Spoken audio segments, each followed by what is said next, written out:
જશે. છે અજબ પ્રકારની જિંદગી, કહો એને પ્યારની જિંદગી.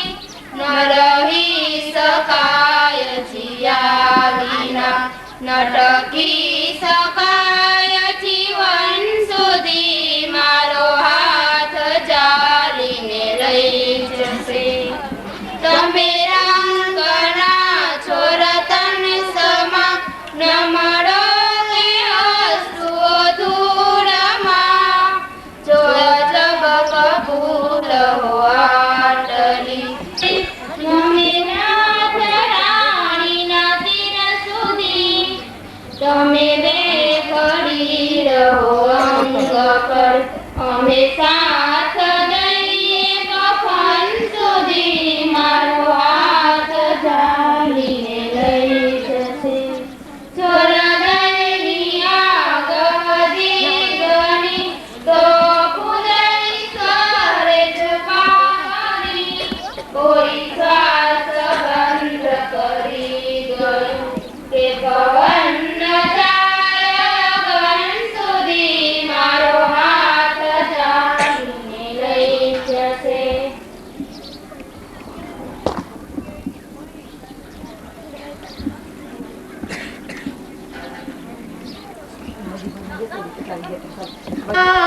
સમીપ સંતાપ છે, જા જા મજા છે દૂર રહેવામાં. પતંગ પણ નહીં સમજે, અગર સમજે તો કહી દેજે. દીપકથી દાજવા કરતા, દીપકથી દાજવા કરતા મજા છે દૂર રહેવામાં.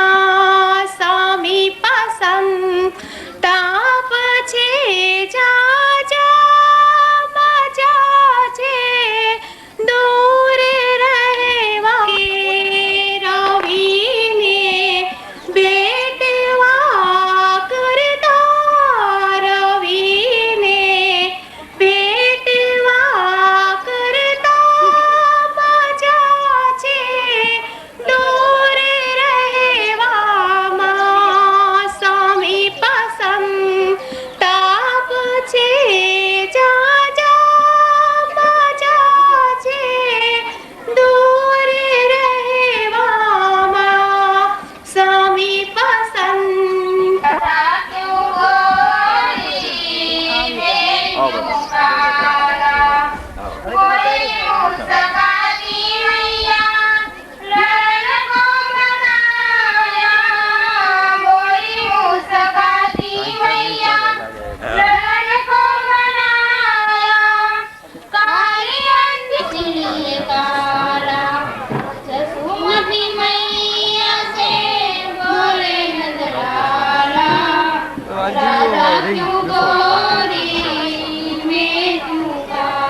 આજે મેં એમને વાત કરી બાપુજી આવે છે.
इतनी शक्ति हमें देना दाता, मन का विश्वास कमजोर होना।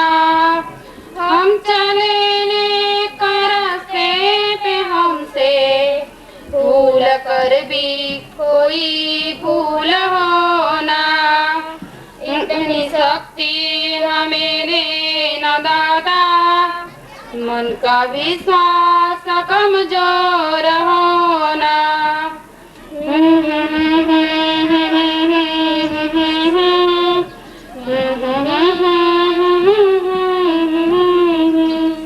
दूर ज्ञान के हो अंधेरे, तू हमें ज्ञान की रोशनी दे। हर बुराई से बच के रहे हम, जितनी भी दे भली जिंदगी दे। बेर हो ना किसी का किसी से, भावना मन से बदले की होना। हम चले लेकर रास्ते पे हमसे भूल कर भी कोई भूल होना।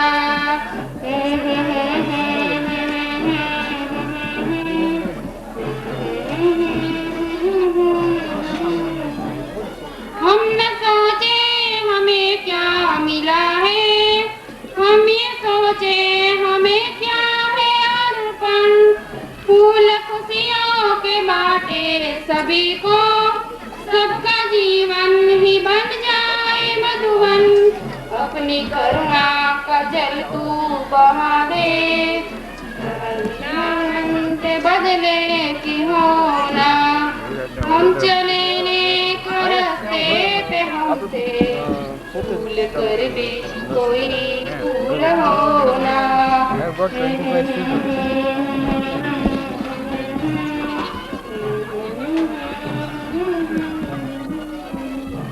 हर तरफ जुल्म है बेबसी है, सामा सामा समर आदमी है। पाप का बोझ बढ़ता ही जाए, जाने कैसे धरती थमी है। बोझ ममता से तू ये उठा ले, तेरी रचना का ही अंत होना। हम चले लेकर रास्ते पे हमसे भूल कर भी कोई भूल होना। इतनी शक्ति हमें देना दाता, मन का विश्वास कमजोर होना।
તથા જેતપુરથી આવેલા ધારાસભ્ય શ્રી સવજીભાઈ કોરાડ તેમજ અત્રે પધારેલા મહેમાન આપનું હાર્દિક સ્વાગત કરું છું.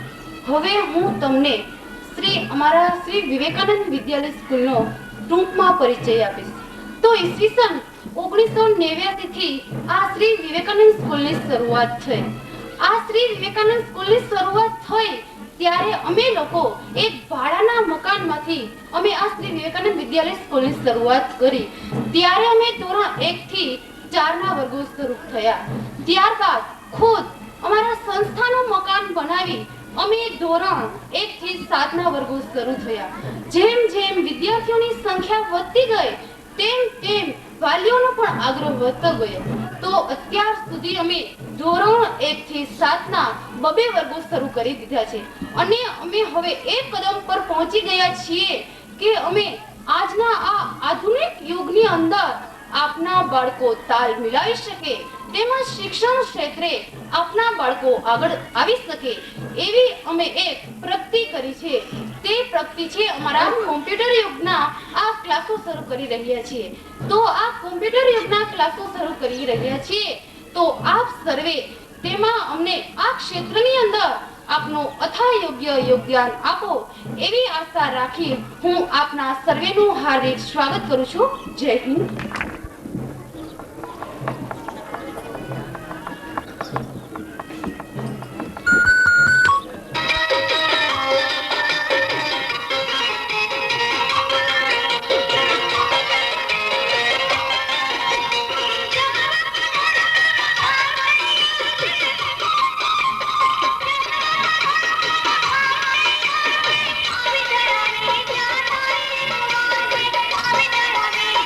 Thank you.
जन से हित दे कुसुम के प्रीत दे रंग में जीत दे माँ भवानी रज रंग में जीत दे माँ भवानी रज रंग में जीत दे माँ भवानी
ધારાસભ્ય શ્રી સૌજીભાઈ કોરાટ, સ્કૂલના સંચાલક શ્રી સૌજીભાઈ, અમને એમના ગુરુબંધુ, એમનું નામ તો યાદ નથી, અત્રે પધારેલ આ સ્કૂલના વિદ્યાર્થીગણના વાલીઓ, બહેનો, માતાઓ, વિદ્યાર્થીની બહેનો અને વિદ્યાર્થી ભાઈઓ, તેમજ આ કાર્યક્રમમાં સહકાર આપનાર નામી અનામી સર્વ કાર્યકર ભાઈઓ, આ તકે મને બે શબ્દ બોલવાનું જે તક આપી છે સંચાલક મંડળે, તેમનો આભાર માનું છું. અને ખાસ કરીને આમ તો રવજીભાઈ સાથે અવારનવાર મળવાનું થાય. મારી એક દીકરી આ સ્કૂલની વિદ્યાર્થીની છે, એ સંબંધે નાના મોટા પ્રશ્નોએ સૌજીભાઈ સાથે વિચાર વિમર્શ કરવાની ઘણીવાર તકો મળે છે. એટલે સૌજીભાઈને મેં ઘણીવાર કીધું હતું, ખાસ કરીને આજે બોલવામાં પણ મારો વિષય પણ એ જ છે એક વાલી તરીકે હું અહીંયા આપ સર્વને સંબોધન કરું છું. પણ સર્વપ્રથમ પ્રસંગને અનુરૂપ આજે જે આ કોમ્પ્યુટરના ક્લાસીસનું ઉદ્ઘાટન કરી અને નવા યુગ સાથે જસદણને કદમ મિલાવતું કરવા માટે જે આ સ્કૂલના સંચાલક મંડળનો જે પ્રયાસ છે એ ખરેખર ખૂબ જ પ્રશંસનીય છે અને સર્વલીઓ વતી હું તેમને સફળતા માટે શુભેચ્છાઓ પાઠવું છું. અને એક વાલી તરીકે અમારા અત્રે ઉપસ્થિત વાલીઓ વતી પૂછ્યા વગર અમારા તરફથી જે કાંઈ સહકારની જરૂરિયાત હોય તે સહકાર આપવા માટે અમે હંમેશા તત્પર રહીશું. એ બદલ હું સ્કૂલના સંચાલક મંડળને ખાતરી આપું છું. તેમજ એક સૂચન કરું છું કે આ સ્કૂલ 1990માં સવજીભાઈ અહીંયા લઈ આવ્યા અને જસદણની એક મોટો મારી દ્રષ્ટિએ ખૂબ જ વિકટ પ્રશ્ન હતો જે શિક્ષણને લગતો છે અને અમારા જેવા વાલીઓને ખાસ કરીને મને લાગુ પડે છે. એટલા માટે હું કહું છું કે અમારો એક જે સમસ્યા હતી એ જસદણની પ્રજાની સમસ્યા આજે જેતપુરથી આવીને તમે દૂર કરી છે અને એના માટે અમે તમારા ખૂબ ખૂબ આભારી છીએ. સરકાર સંચાલિત સ્કૂલો જસદણમાં છે પણ તેમાં જે શિક્ષણ જે રીતે હોવું જોઈએ, જે રીતે બાળકોને સંસ્કારો મળવા જોઈએ પ્રાથમિક સ્કૂલોને લાગુ પડે છે ત્યાં સુધી, એનો અભાવ હતો અને અમે સૌ ચિંતિત હતા. જસદણના સર્વ વાલીઓ ચિંતિત હતા કે આ પ્રશ્નોનો ઉકેલ આપણે કઈ રીતે લાવવો અને પોતપોતાના ધંધા રોજગારો અને અંગત સમસ્યાઓમાં જ્યારે વાલીઓ ગૂંથાયેલા હોય ત્યારે આ પ્રશ્નનો નિકાલ લાવવો ખૂબ સહેલો નહોતો. ત્યારે તમે એક આશીર્વાદરૂપ આ સ્કૂલનું અહીંયા નિર્માણ કર્યું છે અને અમારો પ્રશ્ન દૂર કર્યો છે.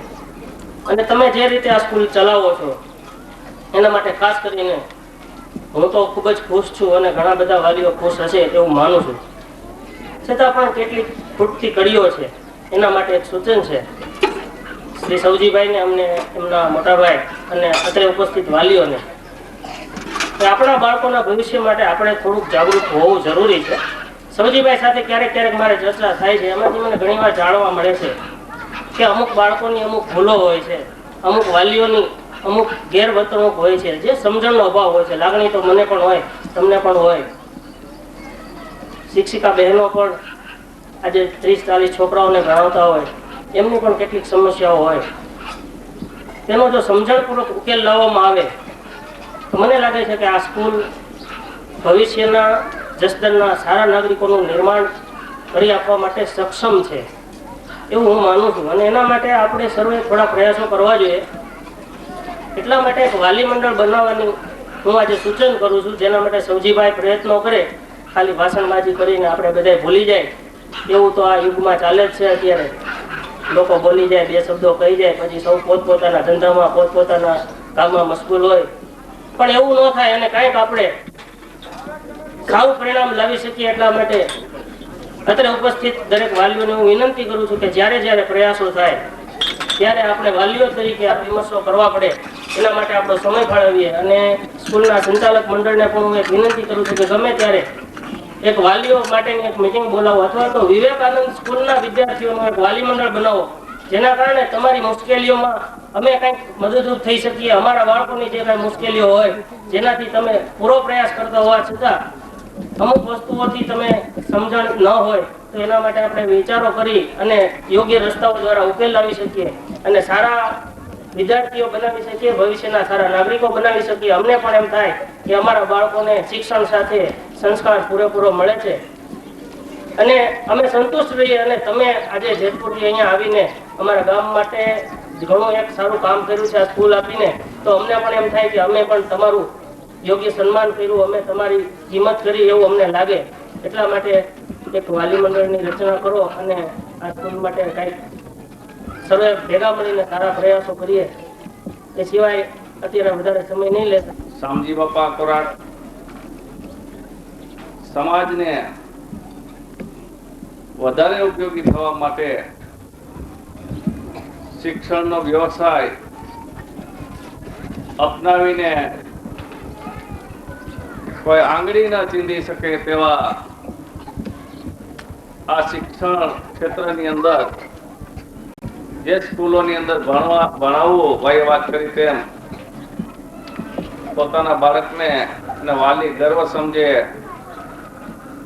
એવા આ સંસ્થાના મૂળ સ્થાપક યુવરાજભાઈ કોરાટ,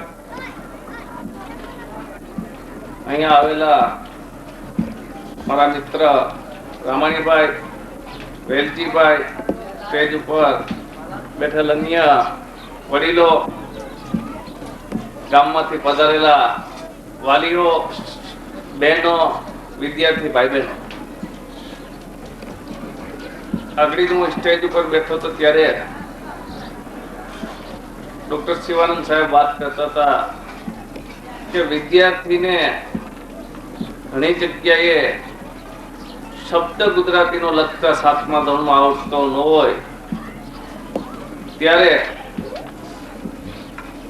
ધારાસભ્ય હોવાને નાતે ગામડામાં જાઉં છું ત્યારે સ્કૂલની અંદર દાદા કહે છે એ પ્રમાણે વિદ્યાર્થીને પૂછું છું 1 થી 7 ધોરણમાં ઘણાને 100 એકડા આવડતા નથી. એની મને ચિંતા નથી. સવાલ એ છે ઘણી જગ્યાએ મેં શિક્ષકોને પૂછ્યું એ 100 એકડા નથી આવડતા. એની મને ચિંતા છે. ત્યારે મને એમ થાય છે કે જો દેશને આગળ લઈ જવો હશે તો એની ગુણવત્તાના રૂપમાં આગળ લેવા પડશે. ત્યારે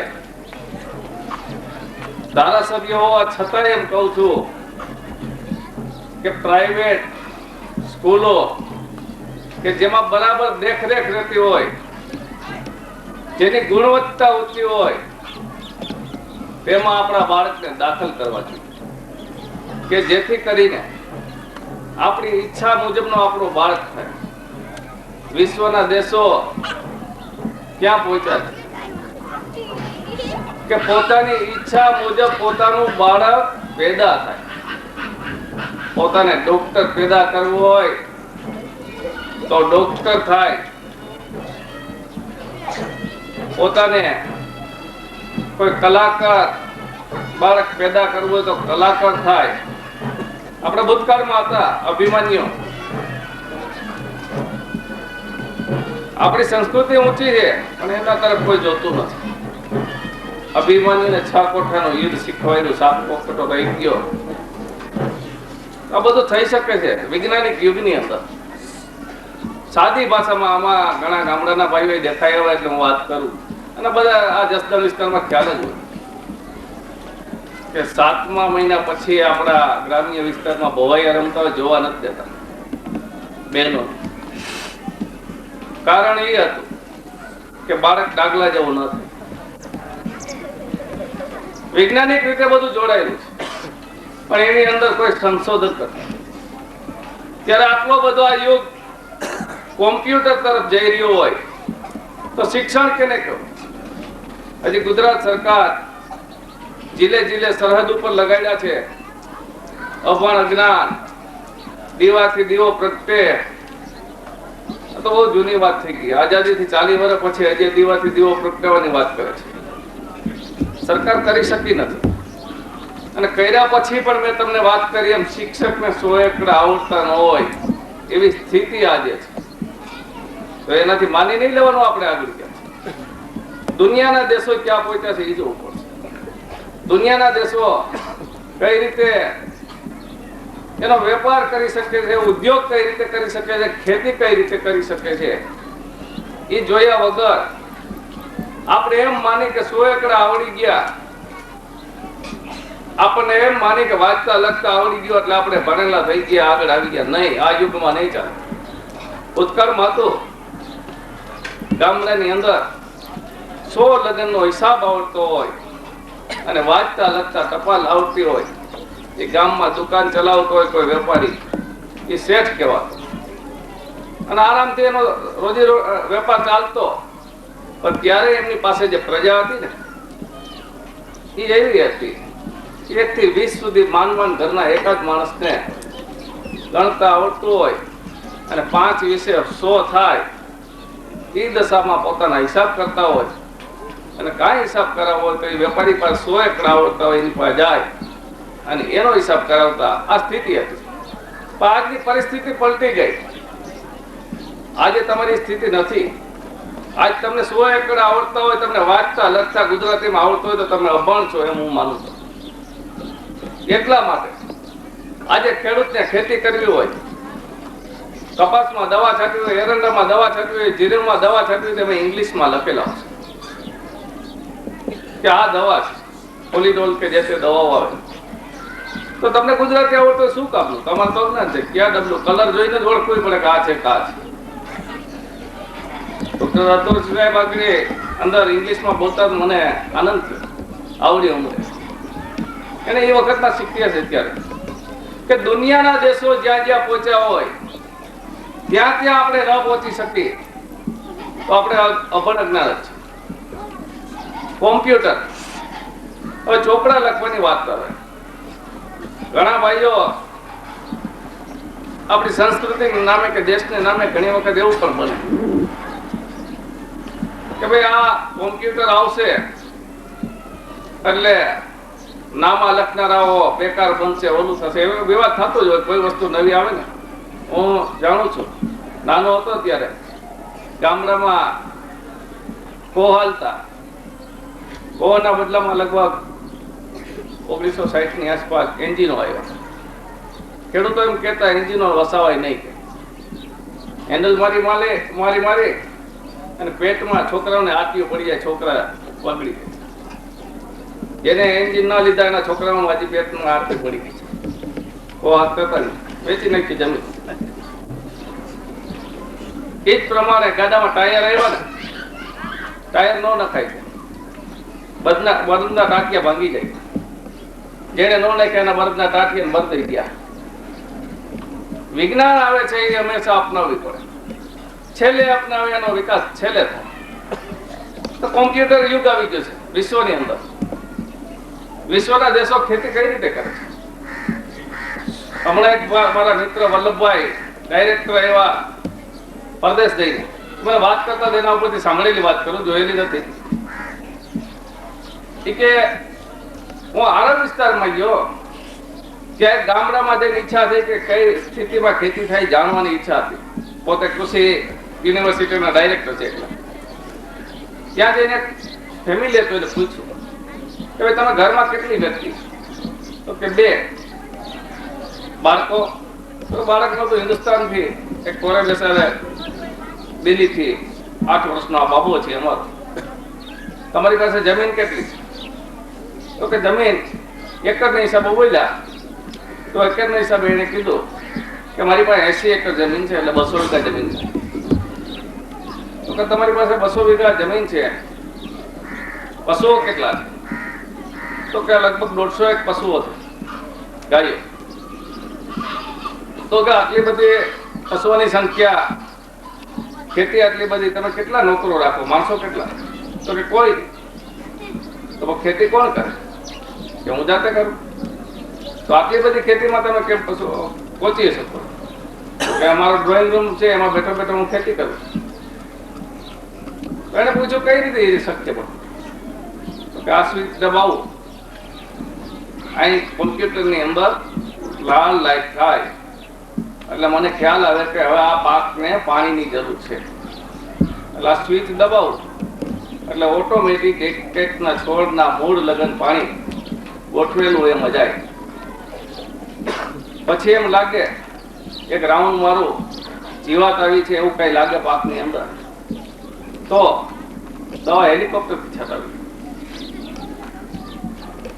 પછી મશીનથી મારે કપાસ ઉતરી જાય, મશીનથી બધું કામ થયું છે. મશીનથી બધો જે માલ ખેતરમાં હોય સ્ટોક મારા ગોડાઉનમાં છે. તો કે પશુઓ, તો કે પશુઓની પણ એ જ અમારે સ્થિતિ છે.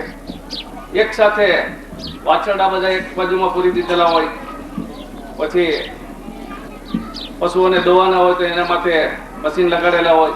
બધું દૂધ એક સાથે જાય, કોલ્ડ સ્ટોરેજની અંદર વહી જાય. દર 4 દિવસે અમારો દૂધવાળો આવે એટલે ટેન્કર આવ્યું હોય ભરીને વહી જાય, પહોંચ આપી દે, ઓટોમેટિક મારા ખાતામાં જમા થઈ જાય. હિસાબ લેવા જવાનો, ખર્ચા ભરવાના આ નહીં. તો દુનિયા ત્યાં પહોંચી. અને આપણે આવી વસ્તુ જો ન અપનાવી, શિક્ષણ ક્ષેત્રે પાછળ રહી, તો છેલ્લે તો એની જ ગુલામી આપણે કરવી પડે. એ કે પશુઓ તમે એ કરે બધા રાખો વાછડાઓ તો બાંધે નહીં. કે આ જ વાત છે. હિન્દુસ્તાનમાં માણસો બાંધે, અમારા પશુ નથી બાંધે. આ પરિસ્થિતિ છે.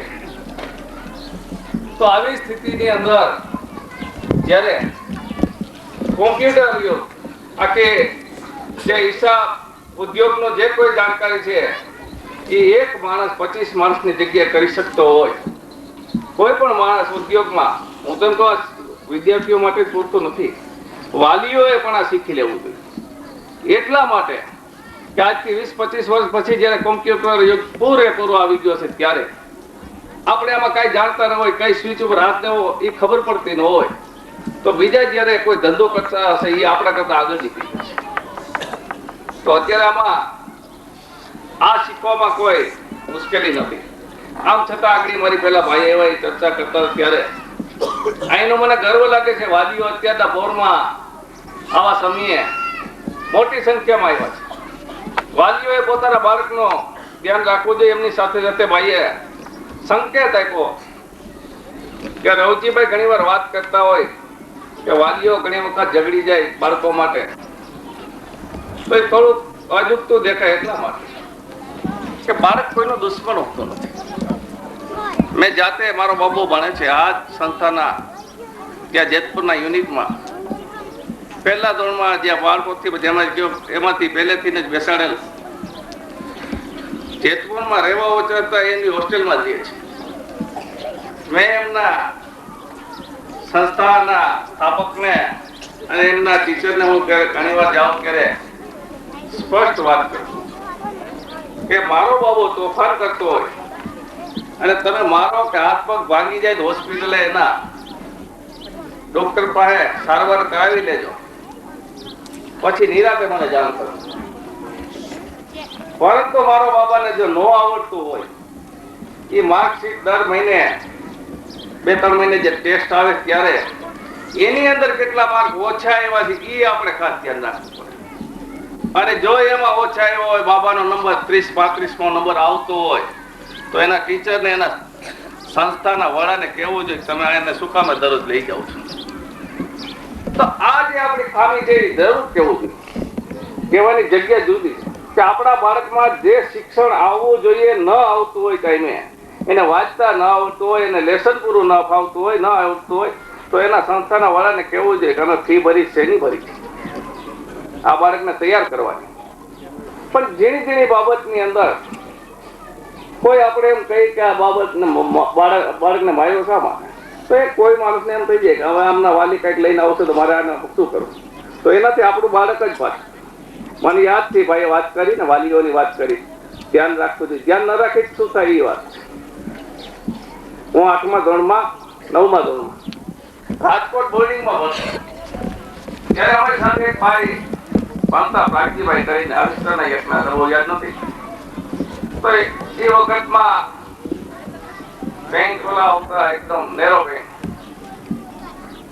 અપ ટુ ડેટ, હરે અમે પૂછી પ્રાગજીભાઈ તમારે કેટલી જમીન, તો કે 125 વીઘા.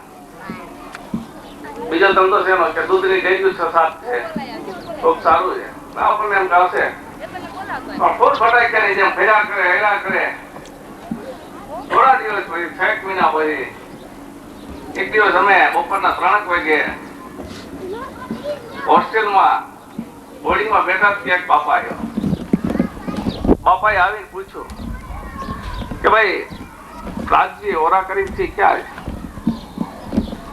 એટલે અમે કીધું શું કામ છે? તો કે મળવા આવ્યો. અમે તમને શું થાય? તમારો દીકરો. મેં કીધું હોય નહીં. બાપાના કપડા તે સ્થિતિ જોઈને અમને એવું લાગ્યું કે આ બાપાનો દીકરો ન હોય. એટલે બાપાને મેં પૂછ્યું, બાપા તમારે જમીન કેટલી છે? એટલે કે 15 વીઘા. તમે કીધું બીજો કઈ ધંધો? તો કે ના દૂધની ડેરી છે. પ્રાગજીભાઈ એમ કહેતા કે અમારા ગામમાં છે. તો કે અમારા ગામમાં હનુમાનજીની ડેરીઓ છે. અને આ 125 વીઘા જમીન ને કીધું તો કે હમણાં કોઈ થોરે બેસી ગયો હોય તો ખબર નથી. મારો કહેવાનો મતલબ આપણા છોકરાઓ બીજાને ખોરે બેસાડી દેવા પડે એવી સ્થિતિ ન આવે એટલા માટે ભાઈએ બહુ સાચી વાત કરી છે કે વાલીઓએ બરાબર ધ્યાન રાખવું જોઈએ કે નિશાળે ગયા પછી આપણું બાળક શું કરે છે, આવ્યા પછી શું કરે છે, એના પર બરાબર ધ્યાન રાખવું જોઈએ, ને પછી અફસોસ થાય. એટલે આપ સૌ આજે આટલી મોટી સંખ્યામાં અત્યારે પધાર્યા છો અને કોમ્પ્યુટર જ્યારે આવ્યું છે આપને આ તાલુકા લેવલે, હું તો મારા ઘણા તાલુકા બાકી રહી ગયા છે, સદભાગ્ય તમારા છે કે કોમ્પ્યુટર આ સ્કૂલે વસાવ્યું અને વસાવ્યા પછી એમનો ઉપયોગ તમે કરો. બધા વિદ્યાર્થીઓ તો ઠીક, પણ વેપારી વર્ગના, ઉદ્યોગ વર્ગના બધા જ એવી વિનંતી સાથે વિરમું છું. તમને ખૂબ લંબાણથી ભાઈએ શિક્ષણ વિશે વાત કરી. હું 2-4 શબ્દો એમાં ઉમેરું. આપણે સૌ ઈચ્છીએ કે દેશનો વિકાસ થવો જોઈએ, ભારતે બીજા દેશોની સાથે આવવું જોઈએ.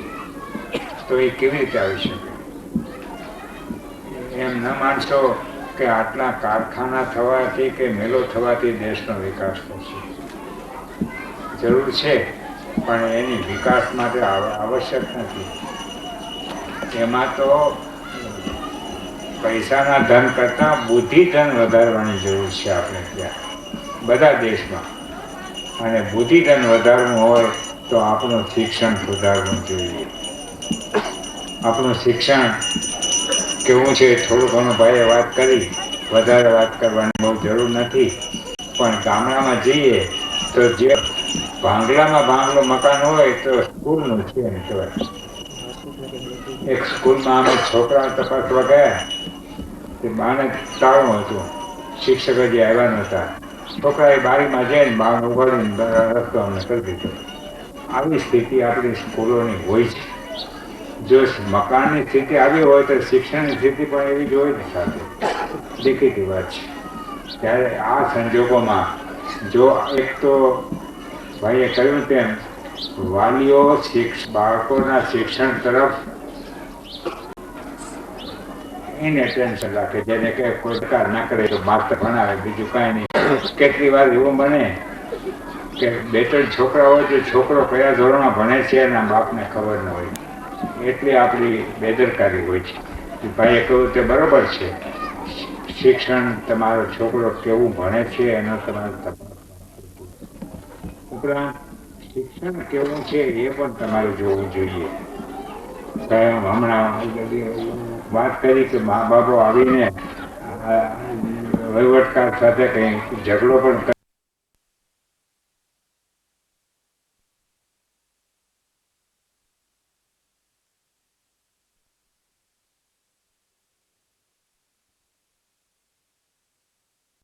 તો એમાં સમજવું કે આપણી અજ્ઞાનતા છે, સંસ્થાને નહીં. જે એમ કહ્યું તેમ શિક્ષામાં પનિશમેન્ટ થાય છે. અમે મેટ્રિકમાં હતા ત્યાં સુધી આમ હાથ રાખીને કેન મારતા માસ્ટર. અત્યારે કોઈ હાથ લગાડી શકે છે? આટલો ફરક થઈ ગયો છે. અમે જ્યારે 80-90 વર્ષ પહેલાં ભણવા બેસતા ત્યારે એક પાર્ટીને પેન માસ્ટર એકડો લખાવે તો બેઠા બધા ઘૂંટ્યા કરો, એકડો ઘૂંટ્યા કરો. આજનું શિક્ષણ એ શિક્ષણ ક્યાંય કમ્પેર કરી શકાય નહીં શકાય. અને એટલા જ માટે જો જે વસ્તુ પછી એ ધર્મ હોય, આરોગ્ય હોય, શિક્ષણ હોય કે જીવન હોય, જ્યાં તમે વિજ્ઞાનની સાથે ડાયવર્સ કર્યો એટલે તમારો વિકાસ થવાનો નહીં. વિકાસને આપણા કાર્યમાં સાથે રાખવું જ જોઈએ.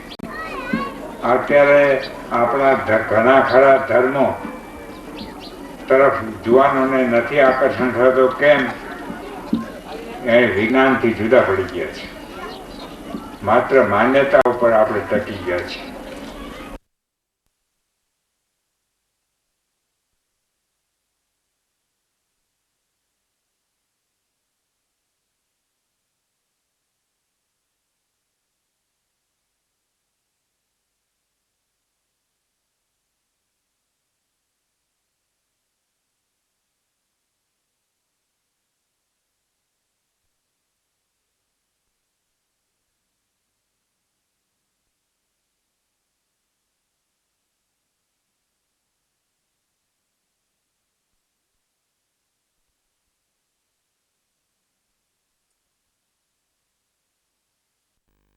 ફેરા કરે હેરા કરે. થોડા દિવસ પછી 6 મહિના પછી એક દિવસ અમે બપોરના 3 વાગે હોસ્ટેલમાં બોર્ડિંગમાં બેઠા ત્યાં બાપા આવ્યો. બાપાએ આવીને પૂછ્યું કે ભાઈ રાજજી ઓરા કરી ક્યાં છે? એટલે અમે કીધું શું કામ છે? તો કેને મળવા આવ્યું. અમે તમને શું થાય? તમારો દીકરો. મેં કીધું હોય નહીં. બાપાના કપડા તે સ્થિતિ જોઈને અમને એવું લાગ્યું કે આ બાપાનો દીકરો ન હોય. એટલે બાપાને મેં પૂછ્યું, બાપા તમારી જમીન કેટલી છે? એટલે કે 15 વીઘા. તમે કીધું બીજો કઈ ધંધો? કે ના ના, દૂધની ડેરી છે પ્રાગજીભાઈ એમ કહેતો હતો કે અમારા ગામમાં છે. તો કે અમારા ગામમાં હનુમાનજીની ડેરીઓ છે અને આ 125 વીઘા જમીન ને કીધું તો કે હમણાં કોઈ ખોરે બેસી ગયો હોય તો ખબર નથી. મારો કહેવાનો મતલબ આપણા છોકરાઓ બીજાને ખોરે બેસાડી જવા પડે એવી સ્થિતિ ન આવે એટલા માટે ભાઈએ બહુ સાચી વાત કરી છે કે વાલીઓએ બરાબર ધ્યાન રાખવું જોઈએ કે નિશાળે ગયા પછી આપણું બાળક શું કરે છે, આવ્યા પછી શું કરે છે, એના પર બરાબર ધ્યાન રાખવું જોઈએ. ને પછી અફસોસ થાય. એટલે આપ સૌ આજે આટલી મોટી સંખ્યામાં અત્યારે પધાર્યા છો અને કોમ્પ્યુટર જ્યારે આવ્યું છે આપને આ તાલુકા લેવલે, હું તો મારા ઘણા તાલુકા બાકી રહી ગયા છે. સદભાગ્ય તમારા છે કે કોમ્પ્યુટર આ સ્કૂલે વસાવ્યું અને વસાવ્યા પછી એમનો ઉપયોગ તમે કરો. બધા વિદ્યાર્થીઓ તો ઠીક, પણ વેપારી વર્ગના, ઉદ્યોગ વર્ગના બધા જ એવી વિનંતી સાથે વિરમું છું. તમને ખૂબ લંબાણથી ભાઈએ શિક્ષણ વિશે વાત કરી. હું 2-4 શબ્દો એમાં ઉમેર્યું. આપણે સૌ ઈચ્છીએ કે દેશનો વિકાસ થવો જોઈએ. ભારતે બીજા દેશોની સાથે આવવું જોઈએ. તો એ કેવી રીતે આવી શકે? એમ ન માનશો કે આટલા કારખાના થવાથી કે મેલો થવાથી દેશનો વિકાસ થશે. જરૂર છે, પણ એની વિકાસ માટે આવશ્યક નથી. એમાં તો પૈસાના ધન કરતાં બુદ્ધિ ધન વધારવાની જરૂર છે આપણે ત્યાં બધા દેશમાં. અને બુદ્ધિ ધન વધારવું હોય તો આપણું શિક્ષણ સુધારવું જોઈએ. આપણું શિક્ષણ કેવું છે થોડું ઘણું વાત કરી, વધારે વાત કરવાની બહુ જરૂર નથી. પણ ગામડામાં જઈએ તો જે ભાંગલામાં ભાંગલું મકાન હોય તો સ્કૂલનું છે એમ કહેવાય. એક સ્કૂલમાં અમે છોકરા તપાસવા ગયા તે બાને તાળું હતું, શિક્ષક જવાનું હતા. છોકરાએ બારીમાં જઈને બાણ ઉગાડીને રસ્તો અમને કરી દીધો. આવી સ્થિતિ આપણી સ્કૂલોની હોય છે. જો મકાનની સ્થિતિ આવી હોય તો શિક્ષણની સ્થિતિ પણ એવી જ હોય ને સાથે. દેખીતી વાત છે. ત્યારે આ સંજોગોમાં જો એક તો ભાઈએ કહ્યું તેમ વાલીઓ બાળકોના શિક્ષણ તરફ એને ટેન્શન રાખે, જેને કે કોઈ દરકાર ના કરે તો માસ્ટર ભણાવે, બીજું કાંઈ નહીં. કેટલી વાર બને કે 2-3 છોકરા હોય તો છોકરો કયા ધોરણમાં ભણે છે એના બાપને ખબર ન હોય. એટલી આપણી બેદરકારી હોય છે. ભાઈએ કહ્યું તે બરાબર છે. શિક્ષણ તમારો છોકરો કેવું ભણે છે એનો તમારે તપાસ. ઉપરાંત શિક્ષણ કેવું છે એ પણ તમારે જોવું જોઈએ. હમણાં વાત કરી કે મા બાપો આવીને વહીવટકાર સાથે કંઈ ઝઘડો પણ કરે તો એમાં સમજવું કે આપણી અજ્ઞાનતા છે. જે એમ કહ્યું તેમ શિક્ષામાં પનિશમેન્ટ થાય તો અમે મેટ્રિકમાં હતા ત્યાં સુધી આમ હાથ રાખીને કેમ મારતા માસ્ટર. અત્યારે કોઈ હાથ લગાડી શકે છે? આટલો ફરક થઈ ગયો છે.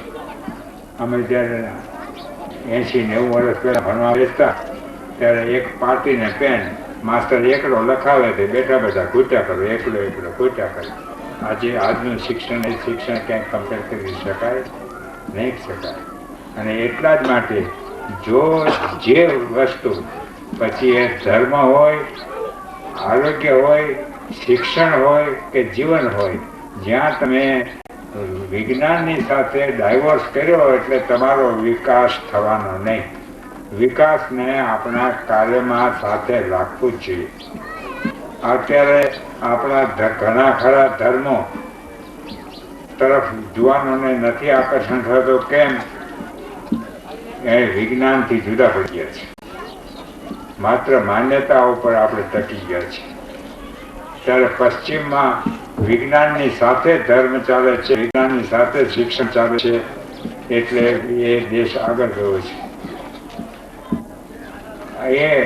અને તે તમારા છોકરાને આદર્શ માનવી ભારતીય નાગરિક બનાવી શકો.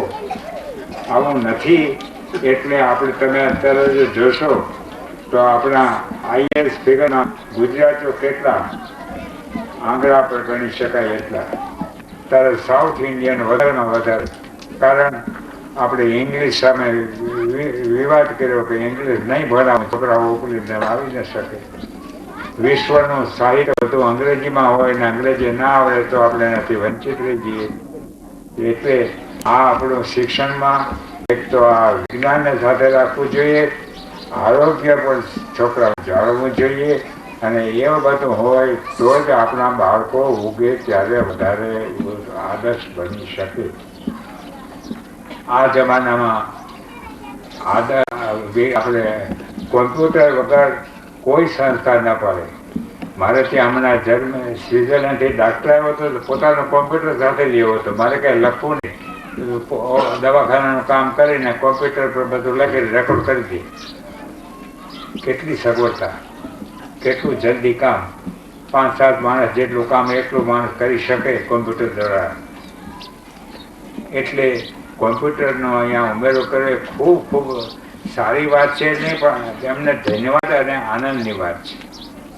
આવું મોડર્ન આધુનિક શિક્ષણ જસદણ જેવા ગામમાં મળે એ જસદણને માટે પણ ધન્યવાદ છે. અને હું તો એમ ઈચ્છું વાલીઓ પોતાના બાળકોને વધારેમાં વધારે પ્રમાણમાં અહીંયા મૂકે અને બાળકો પણ આ સમાજનો આ વિજ્ઞાનનો ઉપયોગ લઈ અને આદર્શ બને એવી પ્રભુ પાસે પ્રાર્થના કરીને અટકી જાય. જેતપુરના ધારાસભ્ય શ્રી સૌજીભાઈ કોરાટ, શ્રી અર્જુનભાઈ રામાણી, શ્રી રૂડાબાપા, શ્રી વેલાભાઈ તથા વધારેલા સર્વે વાલી મંડળ, ભાઈઓ બહેનો, વિદ્યાર્થી ભાઈઓ બહેનો, આપણે અહીંયા આવી તમોએ અમને જે પ્રોત્સાહિત કર્યા છે અને તમારો કિંમતી સમય ફાળવી અને અહીંયા ઉપસ્થિત રહ્યા એ બદલ આપનો ખૂબ ખૂબ આભાર. ફરી પણ કાર્યક્રમો થાય ત્યારે આથી પણ વિશેષ સંખ્યામાં આપણો હાજરી આપો એવી આશા સાથે વિરમું છું.